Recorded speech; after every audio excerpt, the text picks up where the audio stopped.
Hello guys, it's your guy here, Mr. Time from Time Engineering Academy. I trust you're doing well. Okay, so welcome to our part 7 of our shopping center design, start to finish shopping center design.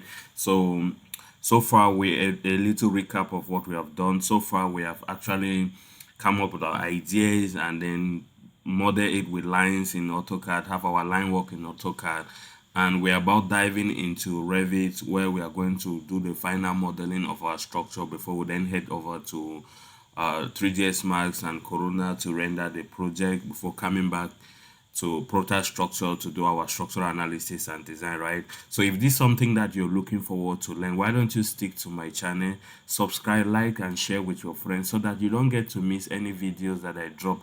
Remember to hit the bell icon by the side of your subscription so that you get to notify anytime I drop new video, right? So that we can flow and have a community where ideas flows and people get to manage their careers differently, right? So okay, if that's something we're looking forward to, let's just stop that and dive straight into the tutorials. Okay, so far we have done with our AutoCAD sketching. As I said before, this is just our line work where we share ideas, did some column positionings, and then get something good for us to start working with. Just some line work for us to start working with in Revit, right? So I say Revit is a BIM software and it's one of the leading BIM software out there. We also have AutoCAD, you have SketchUp, you have other softwares that probably you could use for 3D modeling, right? But BIM, the future of BIM is mostly focused towards Revit. So if that's something that you're still thinking about it, just start learning Revit today because it's going to really impact your career in the nearest future. So that is it. I used to be a huge fan of AutoCAD and I learned AutoCAD and we're still going to be doing a lot in AutoCAD anyway. So not discriminating on of they are very good. It depends on what you want, okay? But this is more like the future for me that I choose, okay? So let's dive straight into Revit back. So when you open Revit, I have Revit 2023. I also said if you don't have this software and you want to learn, just and you don't know how to get it, just DM me, send me a message directly on my WhatsApp. Join the WhatsApp group, send me a message, and I can share ideas where you can get it. Okay, so when you open Revit, you've been welcome with this interface. I did explain it again, but some persons say I should take it all over because they are beginners. This tutorial is both for beginners and intermediate Revit user, right? So this is it, and when you open, you have families are basically things like your doors, windows, object that you bring in, something like that. Though they are all your family. Basically almost everything in Revit is a family because even walls are family. Okay, and then we have models. You have models are actual project. Okay, like it is there are projects that probably you have worked. So this is your welcome screen that you have, and then you have to open a project if you're coming back to start a project because some few will be listed here, but you can click on this icon and go and locate it on your computer. Like just clicking, you want to locate it on your computer. You can also start a new project. So in later version, you see Revit architecture metrics that. So you are looking to start an architectural project, probably want to use metrics or Imperial. That's what you want. Just click on the template because it's going to have some settings that will work well for architectural projects, right? So let me click on new. So I say I'm using my company template, which is Time Engineer Academy. If you want this again, you can also talk to me in the WhatsApp group and we discuss about it. I'm going to show you how to set it up. So when you click on new, and then it will be the first thing here. So in a separate video, I'm going to explain how to get this, okay? How to set up this so that you don't have to take too much time in getting to your work environment and starting your work immediately. Okay, so I'm just going to click on time engineering template here and 2023 and start my project. So Revit is coming up right now, and as I said yesterday on the other video, it's very important that you don't learn by writing down, right? Take a real life project and then you start modeling. You start it's just like you learning a particular game on your phone. Remember, who taught you have to do a lot of mistakes and then you get to it, okay? So just get a real life project with the objective to keep it or to give it to a client at the end of the day, and then you start from there. That is it. So I'm just going to explain some basic things here in Revit that probably you might want to know. So when you open Revit, this is your Revit. This is how it looks like, right? So you're basically going to have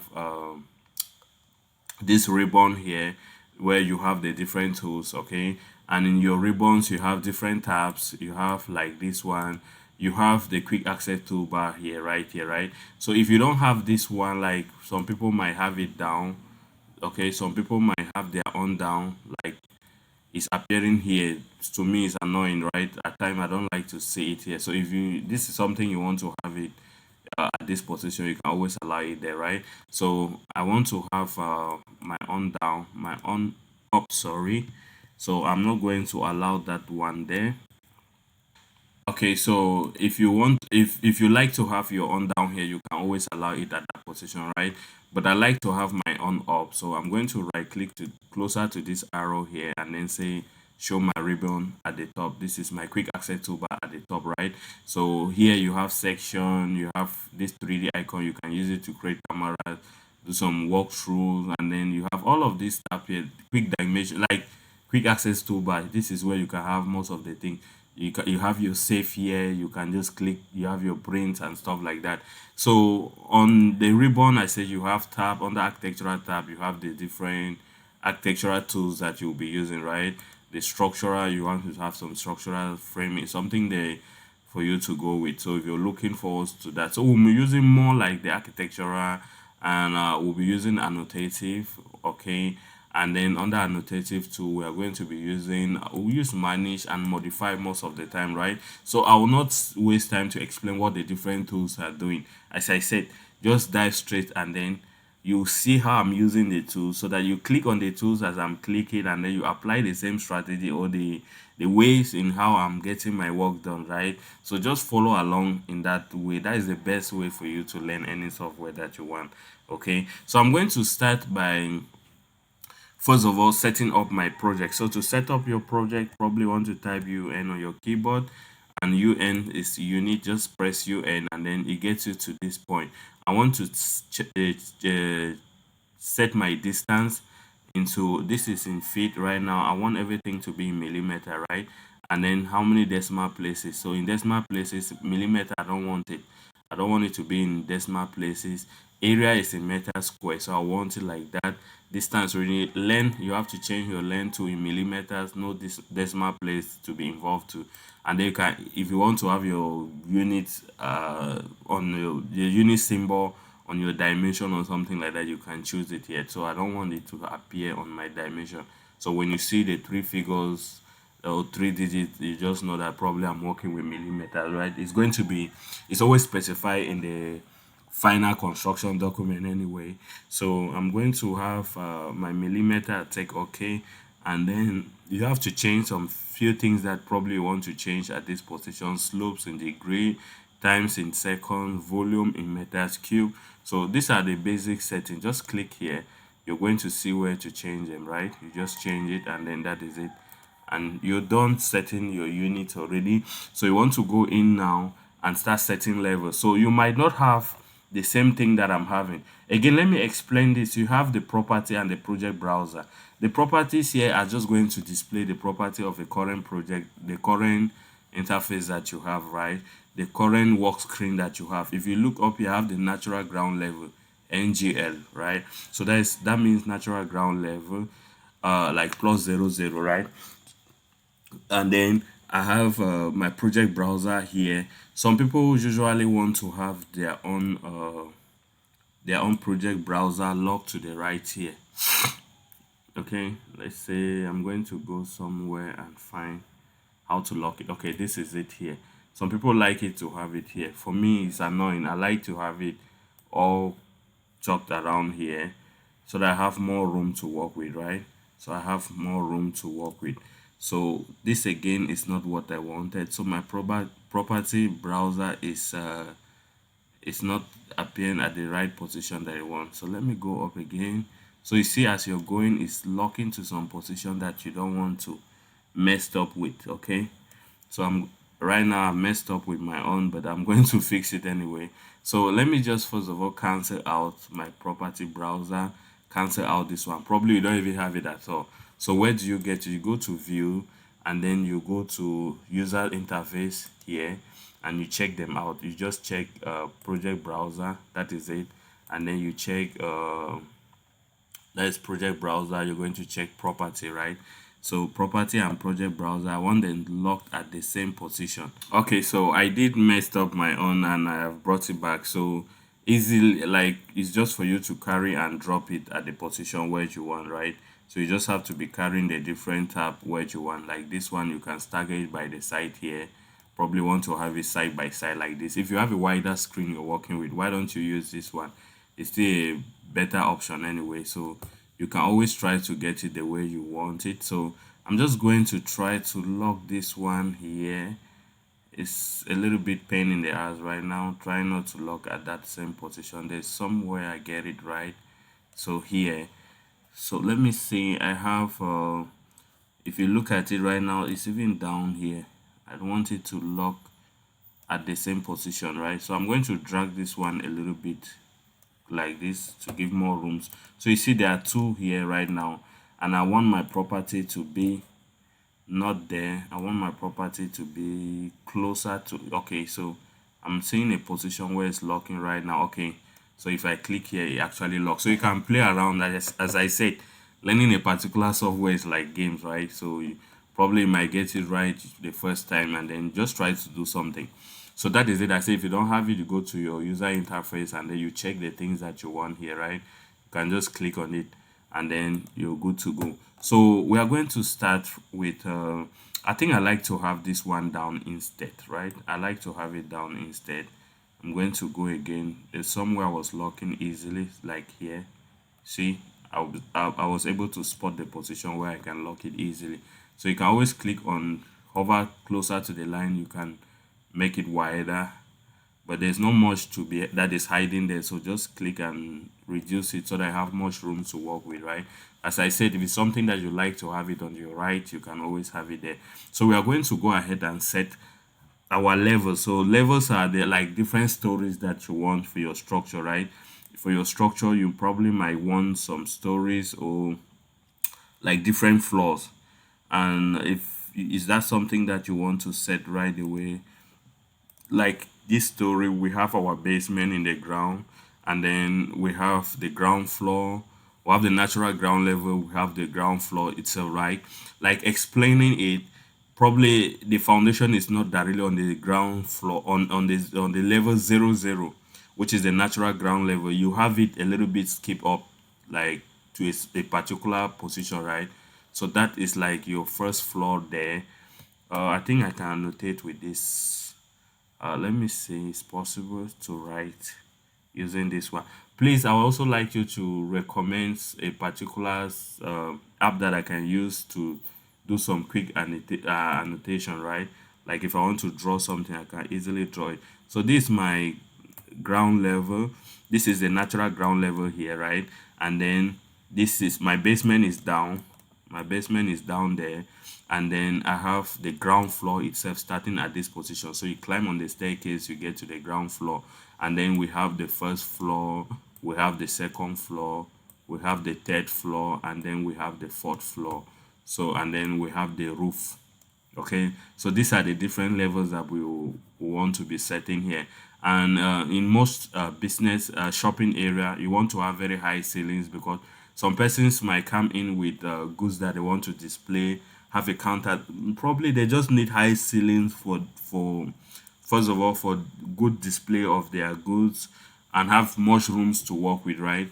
So that is something that you want to check out. You want to make sure that you take care of. So in this structure, since we are designing our structural, we are doing our structural analysis based on the most importantly, want to consider durability. Okay, we are designing as if we are considering the durability of the structure is our priority, right? And we are designing our structure like a structural engineer. The objective is that you should design something that is safe, is economical, and aesthetically pleasing, right? Those are the main philosophies of an engineer, of a structural engineer. And we want to give rooms to have very high beams, like design the structural element to be very effective in carrying the load. And if you're designing based on durability, and then you understand that you have to give you have to make sure that the structures the structural elements that you're designing are very sizable. They are not going to be failing within short period of time. You want to take care of probably your concrete cover, the depth of your structural elements. You have to be very worried about that one. So working in double capacity as a structural engineer, I'm going to be having my beam, since it's a busy and a very visited area. Like, we are going to be having people sitting at the top, we're going to be having swimming pools, so the structure is really charged, okay? And at a particular instance, you're designing as if the structure is at full use. It's at full use, everybody is active, everybody, so there's also vibration on this structure, right? So you have to make sure that you design it to be effective, to really serve the purpose, right? You don't want to be economical in this area. The economical aspects of it is very good, it's still there, but more focus and emphasis is laid towards the durability of the structure and the safety of the structure. That is very important too. So with that one, I'm only having a pre-idea on probably my ceiling height, right? But in most shopping center, you see the drop beam, because the the ceiling cannot cover the beams in most of the cases, right? Probably it might cover the secondary beam, but the main beams are always very, they are deep beams, so it's difficult for you to cover it with it, because if you want to cover it, it might drop down the height of the building drastically. So in this structure, I'm presuming, or I want to go with the height of 3.7 meters, right? 3.7 meter ceiling height. Okay, so what I'm going to have here now is, if you see, I already have levels, right? If you want to set levels, you just have to come to probably one of the view. You might have left, right, and the other views that you have here. So you can just hover over one of the view, and then you start something. You start putting in your levels, right? So in this building, I'll probably might not want to go with the depth at the foundation, right? I want to take out this one. As I said, this is my template, and these are already predefined, okay? And it's easy for you to define. So once you are at a particular elevation here, you just have to come to this position. You will see the grid line appearing here, right? You see the level lines, and probably they have some different arrowheads that probably you might not want, or is something that you love to have. You can also, I'm also going to show you how to customize your own arrowhead as you want. So I like using this 8 millimeters. Okay, so if that's something that you're looking forward to have, always go with it. And then I'm going to be having all of this one at 8 millimeter, not that on level, right? So I have my natural ground level here, so you can click on this, and then you see this little break line here. Just click on it, and it's going to break it up, so that you can be able to display it the way you want, so that you don't have this is to help you not to have your lines staggering, like covering some dimensions, or having this symbol on top of the dimension, or this layer mixing up, this name appearing on this one here, right? Like it was before now. So you see, if you look at it well, you'll not be able to see what is behind this other one. So it's always a good practice to break this line and have your, and then you have your, so I'm going to go again, try to locate that. Okay, so let me just go down a bit again to that and see what's happening again. Okay, this is a break line here. I carry it elsewhere. So this is 0 0 anyway. So that is natural ground level. That is 0 0. So okay, so to have your axis set up, your level set up, as I said, we have the basement. So here I'm going to add a negative. I'm going to click here. There are two ways. You have to be careful here, right? If I just come and then I click on levels, right? And then I draw my level. Let me say I draw my level and I drop it here. It's not appearing now because uh, it's not within view. So you have to say that it's hidden in the crop region. So if I open this is my crop view here. So you see when I click here, and you have this little X by the side, it opens up everything that you want to see, right? And then this one is showing you your crop region box. So this is the box for you to where you can crop. You can hide it. You can also hide it here. You click here to hide it. Or if you don't want, if you're not seeing it there, you can always come under crop view. You check this one. You see everything. you can hide it by just clicking here. So when I click and apply, I've hidden it, so you can't see it. So I cropped it again, it's visible, right? And then the view itself, the crop view itself, so I don't want to have it on my, I don't want to have it displaying like that.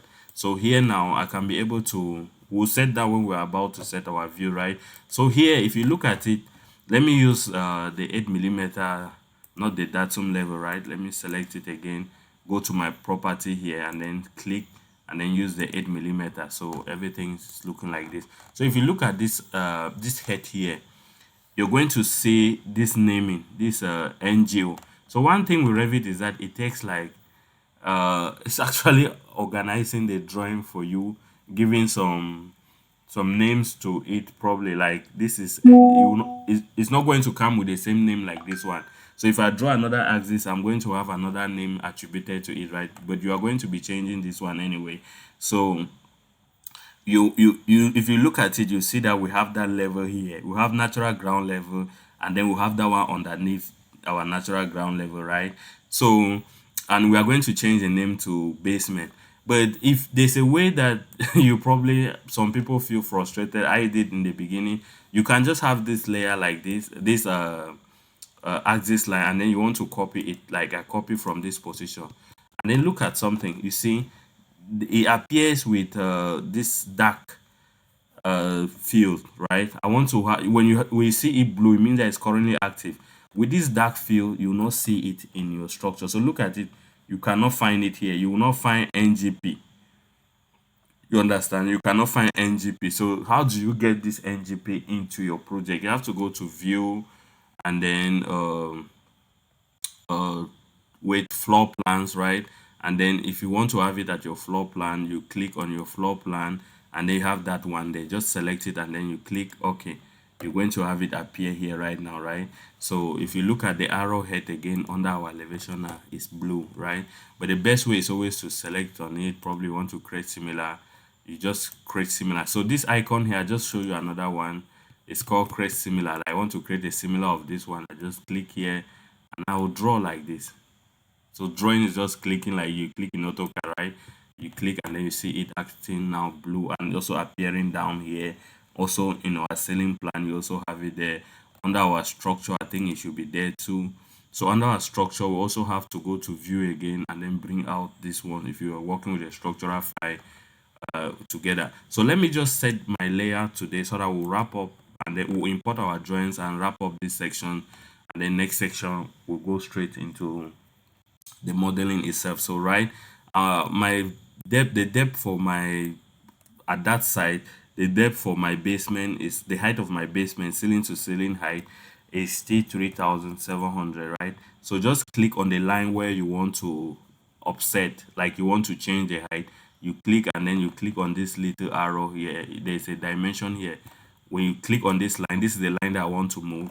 You see this dimension appear, you just type the dimension that you want.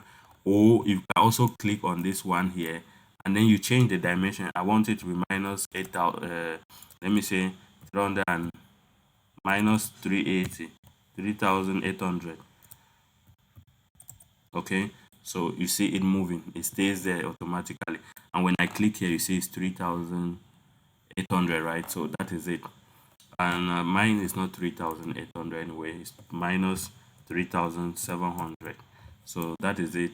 And then we want to change the name, so just click on it. There are two ways to do it too. You can click here, and then you change the name, or you can also come and click where you see name. When you select this line, you see it under our property here, you see the name here, so you can always change. So I like changing mine here, so I'll click on it and say 01. That is the first level that we have, 01.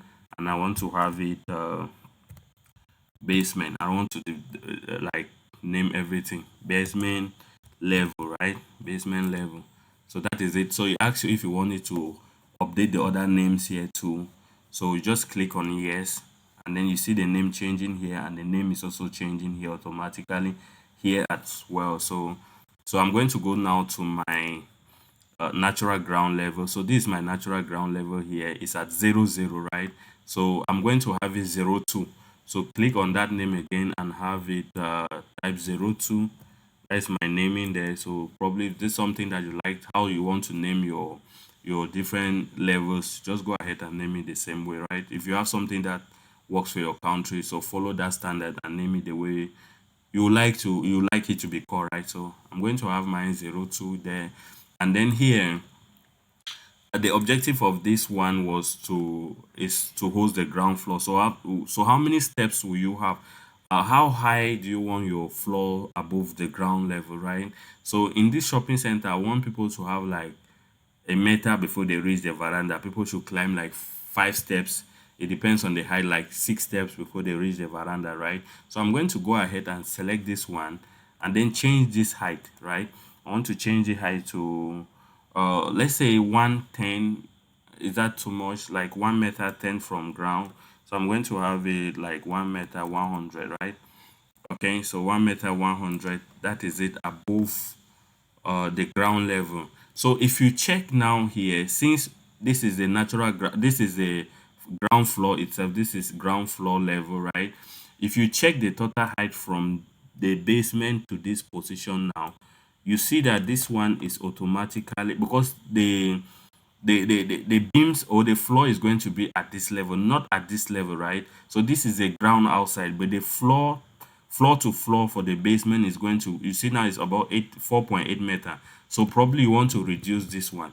You want to reduce this one, right? You want to have 3,700. It has to still be 3,700. So 3,700, and we're having a total of this one. So how do you subtract this? So I'm going to click on this one. I have to subtract 1,100 from this one. So it gives me 2,600, right? So I'm going to come here and click and make it 2,600. For instance, this is it. So when I have this total height now, I have 3,700. So this is my height, not at the ground level. It's not going to be stopping at the ground level, and then you have a gap. The basement walls are going to extrude 1.1 meter away from the ground. So you can have some breathing windows. You can have some windows to give in probably a bit of light into that basement, right? So that is it again. And then I'm just going to take off this one right now. And then so that is my ground level. So I'm going to change the name again to 02. So 003, sorry. So 03 ground floor. I want to update it. So you see, with the numbering, it's going to be appearing in that order, right? And then my first floor 3,700 from ground again. So I have 3,700. Okay. And then that is the first floor. I'm going to change the name to 04. Okay, so that is 04 there. I say yes, I want it to be like that. And then I add another 3,700 for my first and second floor. So I'm going to name this one now second floor. So I have 04. So I have 05 here now, and we are calling this one second floor level, right? Floor level, that is it. And then that is it there. And we want to, let me just copy this name anyway, so I don't get to be typing this. So we want to have our third floor there. So still 3,700, 3,700, right? So that is it. And then I want to call this one 6. I think it's 6. Yeah, 6. So select it 6, and then you call it third floor, right? So third floor level, right? Just click outside and say yes. And then we want to have our fourth floor. So it's still 3,700, right? And then so the client really wanted high ceilings, right? So you see it's giving you the total height at the particular level. So paste here, select that one and paste, and I have 7, and I'll call it the fourth floor level. Fourth floor level. So that is it there. And then I want to add now the ceiling height, right? So I'm going to go to this one, create similars, and then you see that little dash blue line that is appearing is just to show you that the line is aligning with the other arrowhead. So I'm just going to drop it there and make this one 3,500, right? So this one, the cabaret area is having different height from the fourth floor, right?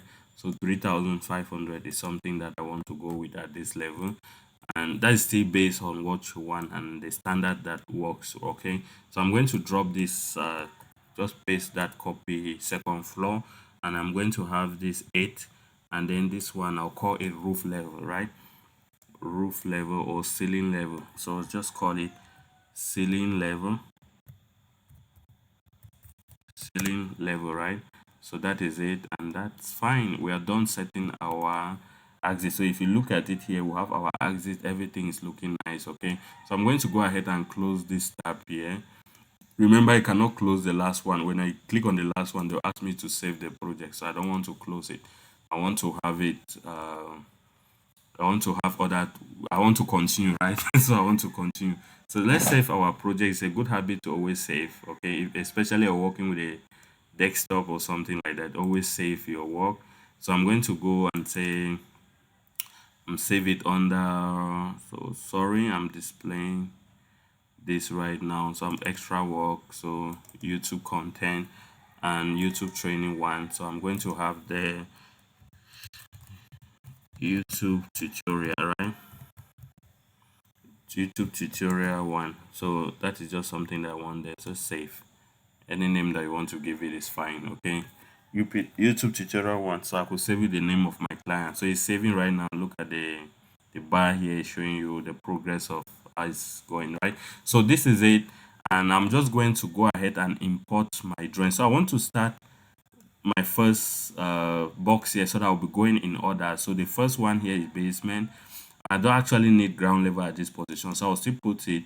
But see, these two here are actively blue. You have this blue feel to it. It means that it's placed on the sheet already. So, but this one will come later, right? So I'll go open the first. This one is still showing roof level. So remember, this is not roof level. This is the second floor. It's because I changed this name here and I did not apply. So it's just there like that. Okay. So let me go to my left elevation again and copy the name to that second floor. So this second floor was my roof level, so I'm going to just copy the name, and then when I get to this roof plan, I just click on it, right click, and then edit the name, right? So I want to I want to rename it. So when you select on it, where is rename, this is it. So I want to just paste that my copy level there. So that is it. It's still okay and it's appearing the same thing here. So I want to open my second. This is the first, this is the second, this is third, this is fourth, and then we have our ceiling level. So I want to import my drawing starting at the basement, right? So at the basement, there are so many ways to import a particular CAD file in Revit. So to import your file, you have to go to insert, right? Where is insert? So this is insert here, and then you see I'm going to give the difference between linking CAD and then importing CAD. Anyway, when you link CAD, you can always update the file if you do correction in in AutoCAD. You can do some modification there and you linked it up, right? So those one will come under some tricks and tips for you, right? So sorry there, what did I just say? Tips and trick? No, tips and tricks that probably you want to follow this channel to the last day, okay, till we get to some point there. We're going to be explaining some tips here for you, okay? So I'm going to go and import mine. In this tutorial, we're going to import. So I'm going to import, and then I think I save it on that. Let me see where I save my AutoCAD. So the name is YouTube training 1. So let me save as and see the direction. YouTube training 001, YouTube content, YouTube training 001. So that is the name, YouTube training 001. So I'm going back to Revit and have that. So YouTube training 001. So this is it. So I'm going to click on it, and then probably you want to check some few things. The unit should be automatically detected because it's in meter in AutoCAD. So Revit is going to convert it to millimeter automatically because we are working in millimeter in Revit, right? So you probably might just want to work on the same. And the current level is this one, and our positioning is origin to international internal origin. So just click OK. They say some elements were lost in that because they were probably, I think those were the polylines. So I'm just going to close that, and then we have the drawing here in place, right? So when it comes like this, everything is blocked, and then it's also pinned down. So click on this arrow here to unpin it, right? You can always pin it. When it's pinned, you cannot move it. You cannot do anything to it. So you have to unpin it so that you can be able to move it, right? So now I can drag it, can drop it where it was before. So here, let me just right click and explode it so that I can be able to have the different levels. So right click and then you take full explode, right? Just explode the drawing, and now they comes like lines, like individual lines for you to start working with. So this tutorial is a little bit long right now. I'm going to stop at this position, and then we'll have our next episode again. Okay, so I remain your guy, Mr. Time from Time Engineering Academy. Please do like, share my content so that it gives me a little bit of motivation for me to work hard. At least I'm actually meeting up to my goals to be able to have an environment where knowledge is here, right? So please share my content to your friends, like, comment, and discuss on probably something I might say that you don't want it. Or let's just have an idea on what I'm doing generally. Do you like it? So let me have that down at the comment section. So thank you and have a wonderful day. Stay blessed. It's here, Mr. Time checking out. Thank you so much.